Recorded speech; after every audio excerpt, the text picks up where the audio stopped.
В эфире программа «Новости», в студии Василий Радченко. Здравствуйте и коротко о главных темах выпуска. Нерабочие дни продлены до конца месяца. Владимир Путин выступил перед россиянами с новым обращением в связи с пандемией коронавируса.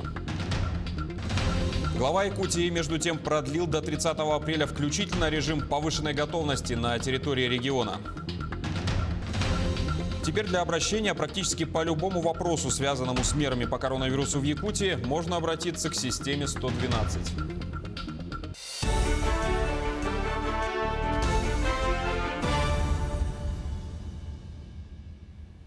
Владимир Путин накануне выступил с новым обращением к россиянам в связи с распространением коронавирусной инфекции. Президент распорядился продлить нерабочие дни до 30 апреля с сохранением заработных плат. Но не исключил сокращение этого срока в случае изменения ситуации к лучшему. Органы власти, аптеки, магазины товаров первой необходимости продолжат свою работу. Владимир Путин сказал, что сохранение рабочих мест и доходов граждан и даже в условиях пандемии безусловный приоритет властей. Местным властям будут предоставлены дополнительные полномочия. Какой вводить режим для борьбы с коронавирусом, президент назвал крайне важной общую ответственность и взаимоподдержку, так как именно это позволяет снизить риски. В том случае, если возникнет необходимость дополнительных ограничений для системообразующих предприятий, а также для образовательных, научных организаций, то регионы будут обязаны согласовывать такое решение с федеральным правительством. Сегодня крайне важно обеспечить взаимодействие между разными уровнями власти – федеральным, региональным, муниципальным. Поэтому поручил своим полномочным представителям в федеральных округах плотно координировать работу регионов.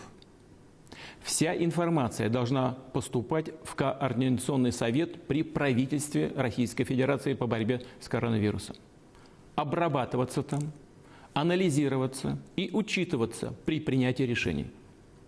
В соответствии с решением президента о продлении нерабочих дней, глава Якутии продлил до 30 апреля включительно режим повышенной готовности на территории региона. Усилены меры по контролю за прибывающими. Так, работодатели обязаны обеспечить условия для самоизоляции работников на 14 дней, прибывающих на территорию Якутии из других субъектов России. То же самое касается и вахтовиков. Кроме того, самоизолироваться на 14 дней обязаны все граждане, которые прибывают в Якутию из других субъектов. На сегодня эпидемиологическая ситуация в Якутии остается неизменной. Такую информацию дал глава региона в ходе ежедневного брифинга. 4 граждан вылечились от коронавирусной инфекции. В больнице под наблюдением врачей остаются 11 человек. Также СН Николаев отметил, что их могут выписать уже на днях. Систему здоровья у всех больных идет на поправку, и мы ожидаем, что после окончательных анализов, после согласования уже с Москвой, мы уже буквально сегодня, завтра тоже очередную группу выздоровевших больных будем выписывать.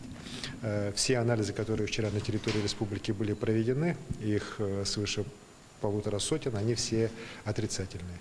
С сегодняшнего дня начинается также уже в тестовом режиме работа лаборатории в Нерингре. То есть мы расширяем постепенно зону действия лабораторий. И на следующей неделе наша задача уже кроме Нерингра также и в Мирном открыть лабораторию, которая будет на месте делать анализы. Также СН Николаев подробнее остановился на указе президента и прокомментировал, как будет развиваться ситуация с ограничительными мерами в разных сценариях. Мы уже ночью соответствующий указ у нас выпустили.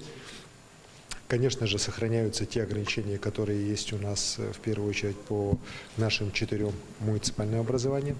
Но при этом хочу сказать, что у нас есть уже легкая такая, знаете, пока еще легкое чувство стабилизации. Мы видим, что ситуация улучшается. И если ситуация будет и дальше также улучшаться, не будет новых заболевших, то я считаю, что где-то через неделю мы уже начнем принимать решения по республике в целом по облегчению режима. Но еще раз говорю, это только в том случае, если у нас не будет новых заболевших, если не будет ухудшений. Ну и по городу Якутска определенные ограничения нам, наверное, надо будет уже на следующей неделе снимать, в особенности в части общественного транспорта и других ограничений. Мы сегодня на оперативном штабе вопросы рассмотрим, и потом соответствующие решения будут приниматься. Это будет делаться для как раз поддержки, в целом для облегчения жизни людей здесь. Власти Якутии разработали меры по обеспечению устойчивого развития экономики и социальной стабильности региона. Не допустить в короткий период резкого роста безработицы и снизить риски для пострадавших отраслей экономики – главная цель указа, который будет сегодня подписан главой региона. Планируется увеличить финансирование на временную занятость работников, повышение квалификации, трудовую мобильность, общественные работы и самозанятость. Кроме того, предусматривается увеличение размера пособия по безработице до минимального размера оплаты труда. Для поддержки семей с детьми по аналогии с федеральными мерами расширить направление для использования единовременных выплат из регионального материнского капитала в размере 15 тысяч рублей. Что касается ветеранов, в плане до 30 апреля предоставить единовременные выплаты к 75-летию Великой Победы. Застройщики и генподрядчики будут освобождены от уплаты имущественного и транспортного налогов, получат отсрочку арендной платы по земельным участкам государственной и муниципальной собственности. Теперь для обращения практически по любому вопросу, связанному с мерами по коронавирусу в Якутии, можно обратиться к системе 112. Как это будет работать, выяснял мой коллега Сергей Михедов. За время появления COVID-19 в нашей республике у якутян начало возникать немало вопросов, связанных с этой инфекцией. Вводятся различные ограничительные меры, одни учреждения прекратили работу, другие перешли на удаленный режим.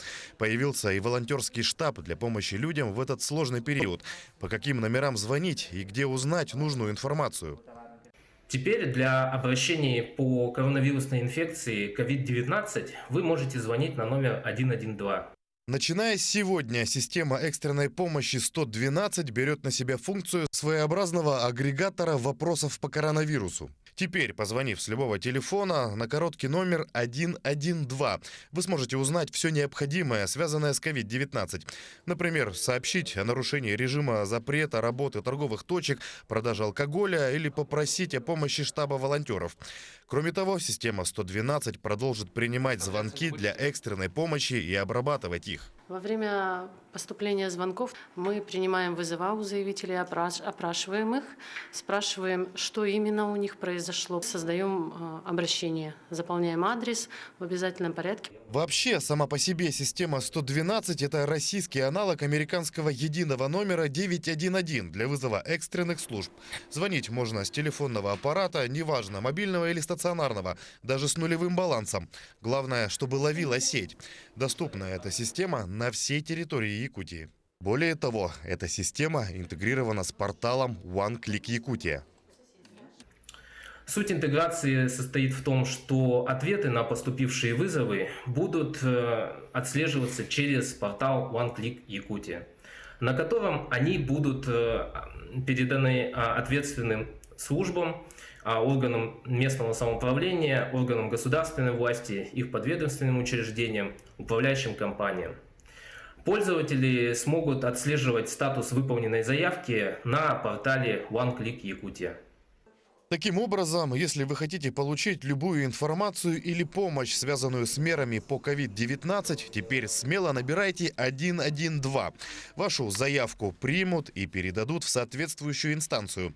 Запомнить этот номер очень легко, как и простое правило – оставаться дома и не выходить без особой необходимости. Сергей Михедов, Григорий Николаев, Якутск. В России за последние сутки в отставку ушли 3 губернатора. Свои посты оставили губернатор Архангельской области Игорь Орлов, глава республики Коми Сергей Гапликов, а также губернатор Камчатского края Владимир Илюхин. На место главы Ненецкого автономного округа президент Владимир Путин назначил Юрия Бездудного, который был заместителем губернатора округа. Экс-главу Александра Цыбульского он назначил в Рио губернатора Архангельской области вместо ушедшего в отставку Игоря Орлова. Принята отставка и главы республики Коми Гапликова по собственному желанию. Владимира Уйбу назначили временно исполняющим обязанности главы республики Коми. Бывший губернатор Камчатки Владимир Илюхин, как уточняется, переходит на новую должность. Не сидишь дома, плати штраф. Роспотребнадзор, полиция и работодатели региона начали следить за тем, как жители соблюдают режим самоизоляции. К примеру, сотрудников компании «Алроса» регулярно проверяют их коллеги. Проверки не минуют Айхал и Удачный. Контролеры обходят в среднем 4 дома в день. Работникам на самоизоляции по условиям договора выплачивают 2/3 заработной платы. Если дома его не застали, информацию передают в полицию. Напомню, что теперь, если гражданин без оснований покинет дом в условиях угрозы распространения распространения коронавируса, ему грозит штраф вплоть до 40 тысяч рублей. Ужесточается и уголовная ответственность. При тяжелых же последствиях могут грозить даже реальные сроки, вплоть до 7 лет лишения свободы. На сегодняшний день зафиксированных случаев несоблюдения самоизоляции нету. Надеюсь, что люди также осознанно подойдут к данному вопросу и будут оставаться дома. Народный артист Лев Лещенко, который находится в больнице в Коммунарке в Москве с пневмонией, спел для поклонников песню «Надежда». Видео он опубликовал на своей странице в Инстаграм. Напомню, что 78-летний артист вернулся с гастролей в США 11 марта транзитом через Ниццу. 23 марта певец и его супруга Ирина в связи с плохим самочувствием легли на обследование в больницу в Коммунарке, где сейчас находятся пациенты с подозрением на коронавирус. 25 марта артист был помещен в реанимацию для кислородной процедуры, а 28 марта переведен в обычную палату на фоне улучшения самочувствия. Несколько дней назад в Инстаграм запустили флешмоб. Коллег артиста попросили исполнить песню «Надежда» из репертуара Лещенко. Когда певцу стало лучше, он и сам принял участие во флешмобе и поблагодарил всех, кто поддержал его в трудный час. Еще раз огромное спасибо за этот такой домашний флешмоб. Никогда не думал, что вы так подхватите все это. И у нас столько прекрасных исполнителей этой песни. Я теперь теряюсь даже. Не представляю, как я буду выходить на сцену. Это надо будет придумать что-то особенное. Сейчас, сидя в палате, мне хочется передать вам привет и кусочек тоже спеть для вас, для всех. Надежда, мой компас, земная удача, награда за смелость. А песни довольно одной, чтоб только о доме в ней пела. Берегите свой дом, берегите своих родных, близких и, конечно же, свое здоровье. Оно у нас единственное. Сотрудники уголовного розыска задержали лиц, повредивших кабель Ростелекома в Алданском районе. Были установлены личности 3 местных жителей. По предварительной информации, мужчины распивали алкоголь на местности, по которой проходит магистраль. В ходе распития один из них начал стрелять из ружья по столбам и таким образом повредил оптоволоконный кабель. Компания немедленно покинула место происшествия, предварительно собрав гильзы. Среди них был электромонтер, который осознал серьезность повреждения и предвидел, что в скором времени на местность выдвинется аварийная бригада.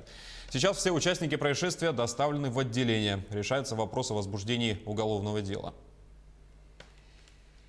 На этом у нас пока вся информация. Спасибо за внимание и до встречи в эфире.